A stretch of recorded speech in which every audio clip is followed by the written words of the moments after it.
नमस्कार दोस्तों, news market 24 channel में आप सभी का स्वागत है। आज की खबरों में हम बात करेंगे खासतौर से पीली मटर के बारे में।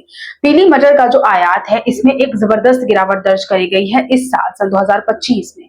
क्या वजह है आयात में जबरदस्त गिरावट की और कितना हुआ है आयात, क्या कह रहा है आंकड़ा और मार्केट में कैसा असर देखा जा सकता है आने वाले समय पर। आज हम इसी बारे में बात करेंगे विस्तार से, हर डिटेल के बारे में आपको बताएंगे, इसीलिए आप वीडियो को एंड तक जरूर देखिए। पीली मटर के आयात के बारे में बात करते हैं। सबसे पहले पिछले साल के बारे में जान लेते हैं। पिछले साल जो आयात था उसका आंकड़ा काफी अच्छा देखा गया, 4,02,000 टन के करीब का आयात देखा गया। और इस साल पिछले साल के कंपैरिजन में आयात में ड्रास्टिक गिरावट दर्ज करी गई है। जहां 4,02,000 टन के करीब का आयात पिछले साल हुआ था, इस साल आंकड़ा सिर्फ और सिर्फ 29,308 टन के करीब का देखा गया है। इस अगर नजर से देखा जाए तो गिरावट जो आई है वो टोटल 3,73,000 टन के करीब की गिरावट देखी गई है। तो आप देख सकते हैं आयात में एकदम से बाजारों में कितनी ज्यादा गिरावट दर्ज करी गई है। सन 2024 से लेकर सन 2025 में जो कुल आयात देखा गया वो 21,45,000 टन के करीब का देखा गया, जबकि सन 2023 से सन 2024 में जो आयात था वो 11,69,000 टन के करीब था। अब हम बात करते हैं कुछ जो देश है, जो चुनिंदा देश है, यहाँ पर कितना आयात हुआ है, क्या कह रहा है इनका आंकड़ा।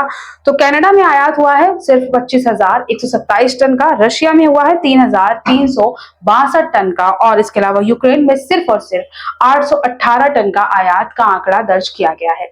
आपको बता दें कि पिछले साल जो इन जगह पे जो हमने आपको बताया, कनाडा, रशिया और यूक्रेन, इन जगह पर पिछले साल यह आंकड़ा काफी ज्यादा था। इस साल जबरदस्त गिरावट दर्ज करी गई है। क्या है वजह आयात में गिरावट के बारे में, तो इसके बारे में हम जान लेते हैं, वजह पर नजर डाल लेते हैं। तो कनाडा से स्टॉक और बिजाई दोनों ही बेहद कम देखी जा रही है, ये भी एक बड़ी वजह है।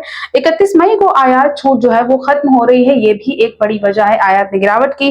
और जो नई फसल होती है वो आने से पहले ही कंपनियां कम आयात कर रही हैं।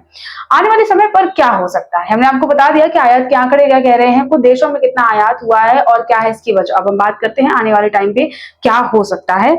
तो अगर चने के दाम मजबूत रहते हैं तो मटर के आयात पर सरकार 10 से लेकर 15% शुल्क जो है वो लगाकर छूट की जो अवधि होती है वो बढ़ा सकती है।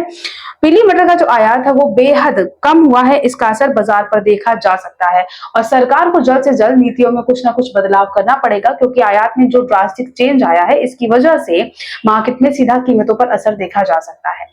लेकिन बाजारों में सबसे बड़ा सवाल ये है कि अब रेट क्या रहेंगे, मार्केट में क्या कीमतें आने वाले टाइम पे रहेंगी, आपको कैसे कारोबार करना चाहिए चने के बाजार में, मटर के मार्केट में अगर आप कामकाज करना चाहते हैं तो आपको मिल सकती है सीधे सलाह हमारे एक्सपर्ट से। अभी आप ज्वाइन कर लीजिए हमारा प्रीमियम या सेमी प्रीमियम प्लान और ज्वाइन कर सकते हैं आप 9:45 का लाइव सेशन भी।